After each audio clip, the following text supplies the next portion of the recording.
Dalam bincang kurikulum hari ini, saya akan memanggil seorang pakar dari Departemen Kurikulum dan Teknologi Pendidikan, Bapak Dr. Rusman, MPD. Dan kami hadirkan dalam acara Indika Inspirasi Pendidikan. Baik, untuk itu segera saja saya panggilkan seorang pakar pendidikan dari Universitas Pendidikan Indonesia, Bapak Dr. Rusman, MPD. Kepada beliau, saya sambut dan saya persilahkan. Selamat pagi, Assalamualaikum Pak Dr. Rusman, apa kabarnya? Pagi. Alhamdulillah baik. Alhamdulillah baik. Sekarang sedang sibuk apa aktivitasnya selain mengajar dan meneliti? Banyak sekali Bu. Banyak Susah sekali. kalau disebutkan. Susah disebutkan satu persatu. Baik Pak Rusman, di kesempatan bincang seru tentang kurikulum pendidikan di Indonesia saat ini, saya ingin memberikan sebuah gambaran bahwa pendidikan di kita ini sudah berlangsung 11 kali perubahannya nih Pak Rusman. Betul. Nah, bagaimana pandangan Bapak tentang komponen kurikulum terutama untuk kurikulum 2013 yang baru-baru ini sudah digulirkan, kemudian sempat terhambat juga begitu. Silakan Pak Rusman. Ya, terima kasih Ibu Susan. Jadi memang kurikulum itu kan pada prinsipnya baik sesuai dengan zamannya ya. Jadi otomatis kalau ada yang baru, iptek berkembang itu akan disempurnakan ya. Jadi seperti itu. Nah, sekarang yang terbaru itu kan muncul ya penyempurnaan dari kurikulum sebelumnya menjadi kurikulum 2013. Nah, terkait dengan komponen kurikulum 2013 ini ada 4 komponen. Sebenarnya sama dengan kurikulum sebelumnya ya. Cuma nanti ada ciri khas yang membedakan antara kurikulum sebelumnya dengan yang sekarang. Nah, yang pertama misalnya untuk komponen tujuan ya, atau kompetensi. Nah, di dalam kurikulum 2013 ini ada hal yang baru atau berbeda. Di mana sebelumnya kita hanya mengacu pada Bloom ya, yang kognitif, afektif, psikomotorik gitu ya, hanya 3 saja. Atau kita juga poros kepada UNESCO ya, ada learning to know, to be sampai to do ya, learning to live together ya. Ya, nah sekarang kurikulum 2013 ini ada penyempurnaan. Jadi 4 tujuan, 4 kompetensi ya. Bahkan dulu saya yang mengusulkan mengajukan pada saat 2010 sampai 2012 itu di Puskurbuk gitu ya. Kita ingin menyempurnakan tujuan menjadi 4 tidak hanya 3 gitu. Yaitu ada, dulu saya menyebutnya olah hati, olah rasa, olah pikir dan olahraga gitu ya. Nah, ini dijabarkan menjadi 4 kompetensi inti, yaitu kompetensi KI1 namanya ya, kompetensi inti namanya sikap spiritual, itu olah hati ya di situ. Lalu ada juga KI2 itu tentang sikap ya, sikap. Nah, itu olah rasa. Nah, yang ketiga itu KI3 itu pengetahuan dan KI4 itu keterampilan. Jadi sekarang lengkap ya. Jadi ada KI1 sikap spiritual, KI2 sikap sosial, KI3 pengetahuan dan KI4 keterampilan. Nah, itulah yang membedakan dari kurikulum sebelumnya. Dulu hanya 3 saja, sekarang jadi 4. Ya, cuma yang perubahan terbaru Ibu Susan ya. Di sini kita dulu 2013 sampai 2015 itu masuk ke semua mapel KI itu ya. Cuma revisi yang kemarin 2015 itu KI1 hanya untuk mata pelajaran agama dan budi pekerti, lalu KI2 hanya untuk PPKN saja. Sementara KI3 dan KI4 itu untuk semua mata pelajaran. Nah, itu ada reduksi di sini, ada penyempurnaan. Itu karena katanya banyak guru yang pada komplain susah untuk menjabarkan KI1 ke mapel-mapel lain seperti IPA, IPS, sehingga ya hanya untuk agama dan budi pekerti ya, walaupun saya sih agak-agak kurang pas ya, tapi itulah keputusan. Jadi kita ya menerima saja bahwa KI1 hanya diperuntukkan bagi agama dan budi pekerti, lalu KI2 hanya untuk PPKN, 3, 4 hanya untuk semua mapel ya. Nah, cuma di sini yang perlu dipahami oleh kita bahwa dalam K13 itu ada 2 modus pembelajaran ya. Jadi kata pemerintah padahal mah sebenarnya KI1-2 juga ada semua mapel. Cuma di sini dibagi menjadi 2 modus. Yang pertama itu namanya modus direct atau pembelajaran langsung. Nah, ini yang tadi itulah pembelajaran langsung. Jadi KI34 semua mapel, KI1 agama budi pekerti dan KI2 untuk PPKN itu directnya pembelajaran langsung. Tapi kalau indirect, nah ini yang kedua modus pembelajaran. Karena kan komponen kedua kan proses ya. Ya, jadi kita lari ke sana nanti pembelajaran itu seperti apa ya. Nah, jadi yang indirect inilah katanya untuk KI1 itu sebenarnya ada di IPA, ada di IPS semua mapel, tapi tidak langsung pembelajarannya gitu. Jadi tersebar ya gitu hanya ya. pembiasaan, ngasih contoh-contoh, tapi tidak di evaluasi, tidak dirancang, ada di RPP, tidak ada itu seperti itu. Nah itu untuk komponen pertama ya, untuk tujuan. Jadi sekarang tujuan itu diperluas menjadi 4 KI. Nah dari KI itulah nanti dijabarkan menjadi KD ya. Nah untuk KI1, KI2 itu tidak ada KD-nya di mapel-mapel yang tadi yang IPA, IPS, tidak hanya di KD, KI1 yang hanya di agama budi pekerti, KI2 hanya di PPKN. Tapi kalau yang KD untuk KI3 dan 4 semua mapel ada seperti itu. Sebenarnya ini lebih meringankan ya, meringankan bagi para guru. Artinya untuk mapel IPA matematik tidak perlu mencapai KD dari KI1 kompetensi dasar dari KI1 sikap ya, spiritual seperti itu inti ya. Lalu kita lanjut yang kedua ya. Komponen kedua ini konten atau materi ya. Jadi kalau memang KI, KD indikatornya sudah kita jabarkan dalam RPP atau perangkat kurikulum, kita kembangkan menjadi konten. Materi. Oke, baik Pak Rusman. Sekarang kita masuk ke komponen kedua nih, tentang isi atau materi. Kira-kira seperti apa isi atau materi yang perlu dikembangkan dalam kurikulum 2013 atau kurikulum berikutnya yang menjadikan tujuan-tujuan lain ya, seperti yang Pak Rusman tadi sebutkan bahwa kurikulum itu akan berubah sejalan dengan perubahan teknologi, informasi, kemudian komunikasi, kemudian perubahan tujuan secara negara, secara visi negara dan dunia, barangkali seperti itu. Sekarang kita masuk ke inti kedua. Terima kasih. Jadi untuk komponen yang kedua itu ada komponen namanya konten atau materi dalam sebuah kurikulum. Jadi kalau tujuan sudah ditetapkan, lalu dikembangkan menjadi komponen yang kedua yaitu konten atau materi. Nah yang perlu diperhatikan dalam komponen konten itu satu, banyak sekali hal-hal yang berarti. Yang pertama adalah skop dan sekuen. Ya, jadi cakupan, sistematika, urutan, kedalaman, keluasan dari konten itu harus diperhatikan. Makanya di sekolah itu ada jenjang, ada kelas, ada semester tuh artinya berbeda-beda gitu. Tidak boleh seorang guru mengajar di kelas 1, kelas 2, kelas 3, di SMP, SMA itu sama. Ini agak berbeda. Jadi ada skop dan sekuen. Cakupan, kedalaman, keluasan itu akan berbeda. Termasuk jenis dari konten itu beda, ada yang konsep, fakta, prinsip, generalisasi itu akan berbeda. Nah inilah guru harus mengembangkan atau TPK Timbang harus mengembangkan komponen itu menjadi yang utuh, yang lengkap gitu ya.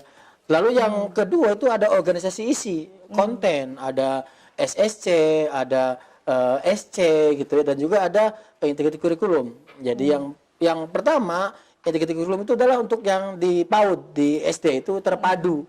Jadi kontennya bentuknya tema gitu, tematik, tidak mapel. Tapi kalau yang SC itu sudah mulai dipecah ya, untuk di SMP itu bisa digunakan atau SMA itu ya. Tapi yang lebih kentara di SMP itu namanya kurikulum namanya. Jadi kurikulum yang digabung ya. Jadi kalau kita melihat misalnya ada IPA, IPS itu gabungan sebenarnya. Ya IPS itu kan gabungan ya. Dari ekonomi koperasi, sejarah menjadi IPS. IPA juga gabungan kan dari biologi, fisika itu. Nah, untuk level seperti di SMP tuh udah bisa digabung. Ya, kalau di SD kan diintegrasikan tema gitu. Nah, baru yang lebih tinggi itu namanya yang terpisah, SSC ya. Seperti subjek kurikulum. Jadi udah dipecah-pecah gitu. Jadi ada biologi, fisika, kimia itu di SMA, SMK, bahkan perguruan tinggi sudah bisa dilakukan. Nah, itu organisasi konten ya, berbeda-beda seperti itu, Ibu. Oke, baik. Kalau dari isi atau materi nih ya, tadi Pak Rusman menyebutkan bahwa di prasekolah itu ada yang namanya tematik. Ya. Nah, sementara ini di tingkat jenjang pendidikan sekolah maupun dari SD, SMP, SMA dengan berbagai jenjangnya, ada tidak sih sebuah sistem atau supervisi khusus untuk menyamakan semua isi atau konten materi yang akan diberikan kepada siswa? Ya, jadi untuk konten tema dari tematik sekarang ini alhamdulillah sudah disiapkan oleh pemerintah ya. Jadi pemerintah itu sudah membuat yang namanya buku tematik terpadu untuk anak SD dari kelas 1 sampai kelas 6 itu sudah dibuatkan ya semua konten tematiknya.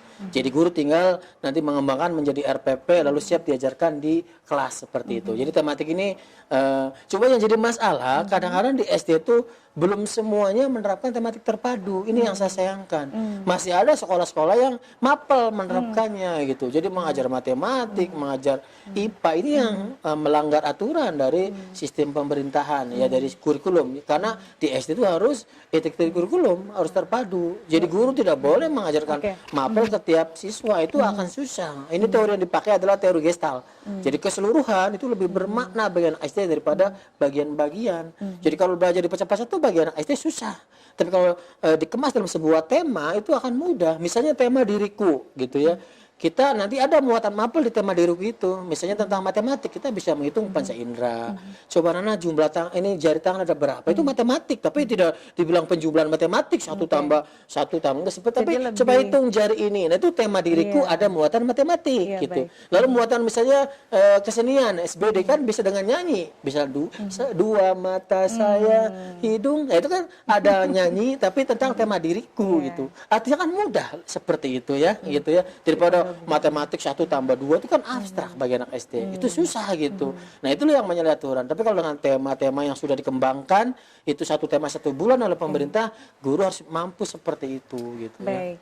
Jadi bagaimana sih upaya dari pemerintah sendiri atau dari pengembang kurikulum sendiri menyikapi sekolah-sekolah atau tenaga pengajar yang belum menerapkan meldnya atau penggabungan dari proses pembelajaran yang belum tematik tadi, belum tergabung secara keseluruhan begitu, Pak Rusman. Ya, jadi sebenarnya pemerintah sudah banyak cara dilakukan ya untuk menyampaikan kepada guru, baik itu melalui pelatihan guru ya, dalam PLPG juga dilatihkan, dalam pelatihan implementasi KT-11 juga dilatihkan. Dari situ juga ada peer teaching, micro teaching, bagaimana dia menerapkan tematik itu sudah dilatihkan sebenarnya. Cuma untuk sanksi sampai hari ini itu belum ada ya, sanksi yang tegas bagi sekolah, misalnya sekolah dasar yang belum menerapkan tematik. Saya kira ini harus ada fungsi controlling dari pengawas. Ya, bagusnya pengawas lah yang mengontrol ke sekolah-sekolah di sekolah dasar itu untuk melihat bagaimana proses pembelajaran dilakukan oleh guru, apakah sudah sesuai dengan relnya, dengan tematik terpadu atau belum gitu seperti itu. Kalau belum ya disinilah peran pengawas, kepala sekolah untuk memberikan controlling ya, pengawasan supaya nanti ada semacam teguran, ada semacam memandu bagi guru. Seperti inilah tematik terpadu gitu ya, seperti itu. Ya, baik. Jadi menurut Pak Rusman, tematik terpadu itu sebuah komponen isi atau materi yang komprehensif ya, yang Betul. bukan kompleks begitu. Ya. Kompleks tidak, kan sebetulnya kalau kita menuntut guru untuk melakukan ini itu sesuai dengan isi atau materi yang seperti tadi Pak Rusman sebutkan yang kompleks itu, mungkin pada tatanan kenyataannya memberatkan gitu bagi seorang guru untuk menyamaratakan semuanya seperti itu. Ya, ini tergantung keikhlasan guru dalam mengajar sebenarnya. Jadi kalau guru itu ikhlas, sebenarnya ini suatu hal yang kata saya malah untuk menyederhanakan mengajar gitu. Kalau dipecah-pecah kan dia harus menyiapkan banyak. Sementara kalau tematik, ya kita hanya 1 tema dilihat dari muatan beberapa mata pelajaran. Dan itu sudah dibuat buku panduan gurunya, buku siswanya oleh pemerintah, tinggal melaksanakan saja gitu ya. Dan inilah perlunya kreativitas guru sebenarnya. Jadi kalau guru kreatif nggak ada masalah menurut saya, bahkan lebih mudah gitu ya. Tapi kalau guru nggak kreatif saya kurang tahu. Baik, berarti kita melihat bahwa isi atau materi itu lebih ke kreativitas guru.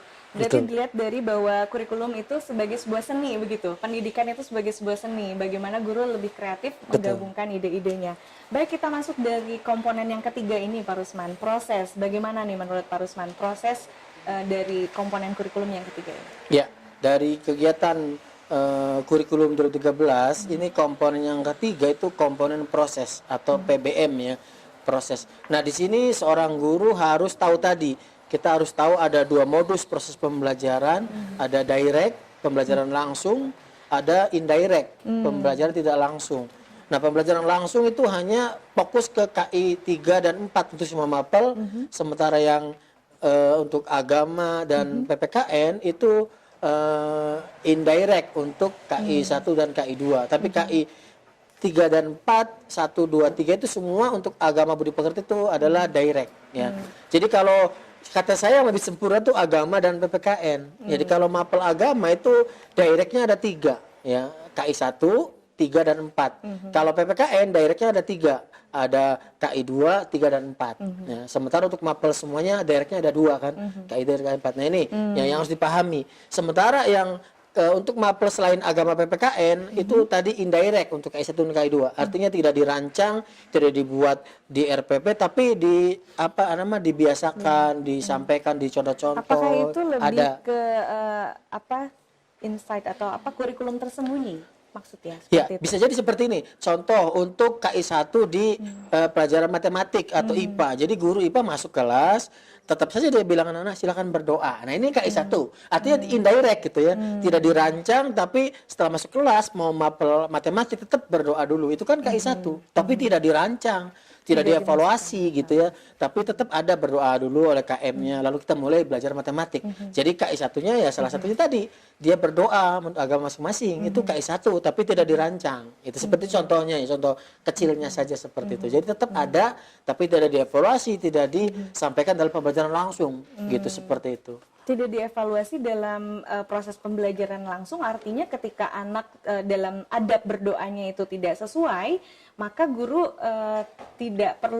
maksudnya tidak perlu untuk mengingatkan dia, misalnya untuk bagaimana Anda berdoa yang benar, barangkali seperti itu Pak Rusman? Ya boleh-boleh saja untuk hal semacam teguran, tapi guru matematik juga boleh mengajukan ke guru agama tentang anak tersebut. Misalnya dia tidak serius dalam berdoa, dia nakal, dia tidak pernah sholat, itu bisa melaporkan. Tapi dia tidak berhak untuk menilai. Jadi guru matematik tidak berhak menilai tentang KI 1, yang berhak adalah guru agama tersebut.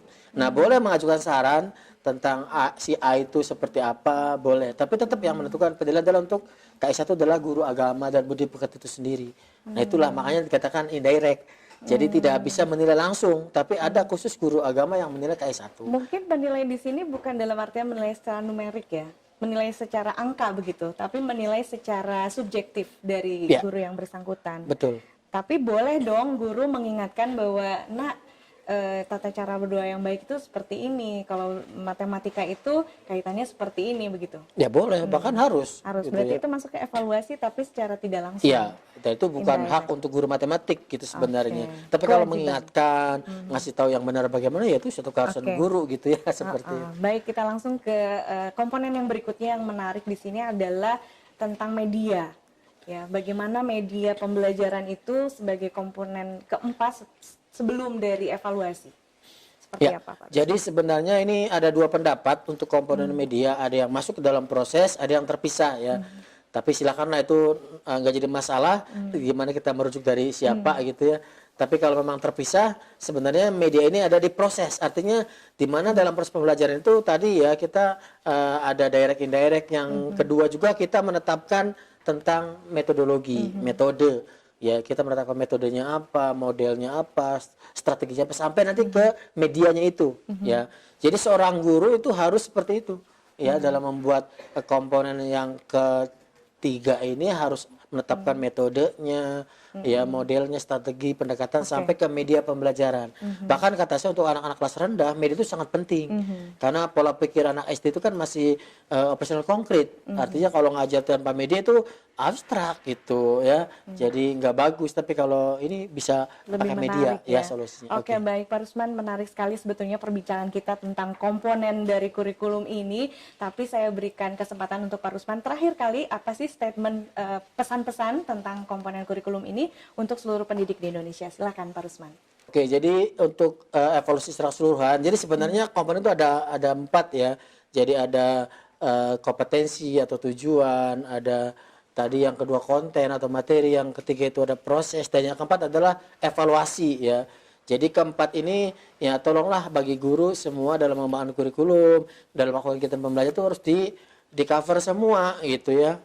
Jadi, nah kita kan tahu ada evaluasi itu ada penilaian authentic assessment gitu ya. Jadi tiap kognitif dinilai berbeda, afeksi juga beda, psikomotor juga beda, itu harus diperhatikan, jangan sampai tes semua gitu. Seperti yang dulu-dulu, ini yang kurang baik ya. Baik, statement terakhir Pak, pesan terakhir. Jadi pesan terakhir, tolong bahwa dalam kegiatan pembelajaran harus mengakomodasi semua komponen ya, dan gunakanlah rambu-rambu yang sudah ditetapkan oleh pemerintah ya. Ada tentang kurikulum, ada juga tentang secara proses, sampai ada juga tentang penilaian otentik. Itu semua ada Permendikbudnya. Tolong dibaca dan diterapkan di dalam kelas ataupun di dalam kegiatan pengembangan kurikulum. Baik, terima kasih Pak Rusman atas kesempatannya untuk bersama berbincang tentang kurikulum.